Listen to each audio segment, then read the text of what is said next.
Ya Rabbim, dualarım yatan evliya şahitlerimin huzurunda sizlerin merhametinedir. Hayata küsen biricik kızım Leyla'nın bir an önce aramıza dönmesi için size sığındım. Memleketimizden buralara kadar gelmemiz, tek varlığımız biricik kızım Leyla içindir. Size sığındık. Buralarda şifa bulmaya geldik. Kızımızı bize bağışla. İnanıyorum ki burası ona iyi gelecektir. Amin. Recep, Kenger var. oğlum bekçi değil ki. Ne dedi? Kenger var. Bundan çok sonra taze haftada 2 kenger gün büyük var. otobüs gelecekmiş. Yapma ya. Çok iyi. Bize de faydası olur bunun. Tabii Kenger canım, var olmaz taze. olur mu? İyi, işler böyle açılır. giderse- Abla. Buyur abla. Abla kenger var.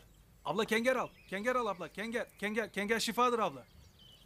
Gerekirse mal sipariş edelim gelsin.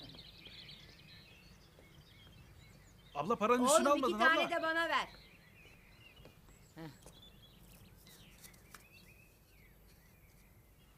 Hadi gidelim. Kenger. Taze kenger.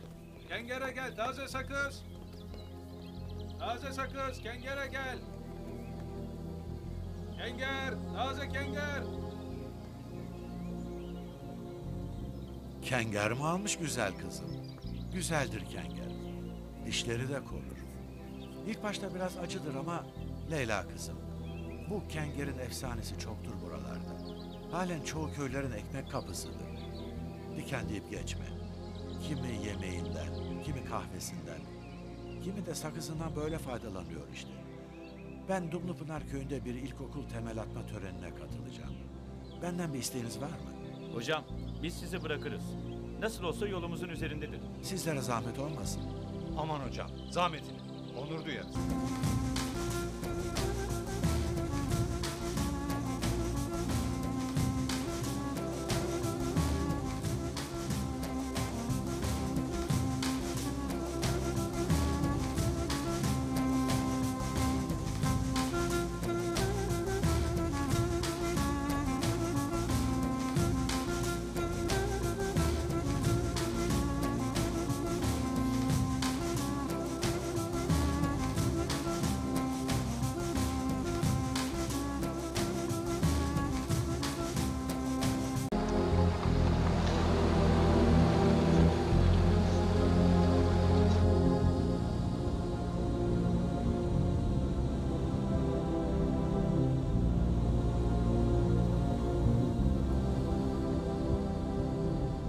Nasıl? Hanım kızıma buranın havası iyi geldi değil mi? Durumu iyi. Doktorlar buranın havasının suyunun Leyla'ya iyi geleceğini söylediler. Zaten buraya gelmeme kızım sebep olmuştu. Benim de bir asker arkadaşım vardı, Karadenizli. O da hep bana Karadeniz'e gel, orada balıkçılık yapalım derdi. Sizleri görünce arkadaşım aklıma geldi. Öyle hocam. Asker arkadaşım Ali'ye hep askerdeyken ben derdim. Karadeniz'e gel, orada beraber balıkçılık yaparız derdim.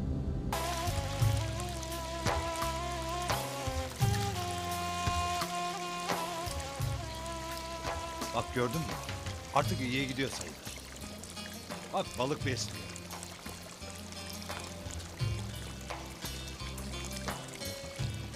Ben sana demiştim iyi olacak diye.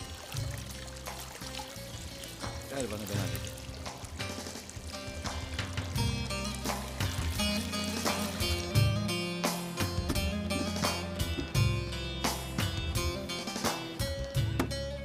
Alnınızın teri soğumadan hak yerini bulacaktır. İnşallah, inşallah. He, ben de öyle diyeyim.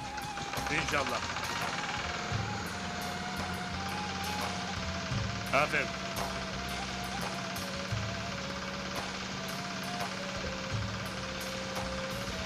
Hadi bas.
Zamansız ölümlerin seni ne kadar sarstığını biliyorum Kavo. Sabretmesini bil. Onlara dua oku. Hem başka ne gelir ki elden? Buna bir kaza bile diyemem. Bu afettir. Mukadderat buysa, kadere de inanıyorsan, inandığın gibi de bu acıya dayanmayı bilmelisin. Beni dinle. Köyünde yaşa. Onları da yaşat.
Kızım acıkmadın mı?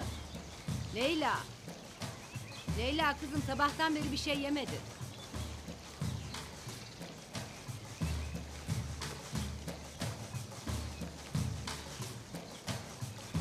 Ne düşünüyorum biliyor musun? Ne düşünüyorsun bakalım? Belli ki Kavo'nun kimi kimsesi yok. Baksana neredeyse yıllar oldu. Ne arayanı var ne soranı. Bir adalet emmi tanıdı o kadar. O bile kim olduğunu bilmiyor. Hele çıkar o ağzındaki bak. Diyorum ki Leyla'yı bu adamla evlendirelim. Madem ki kızımızın şifası oldu. Olur mu dersin? Olur tabii, niye olmasın? Leyla kızım hadi gel yemeğe.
Kolay gelsin.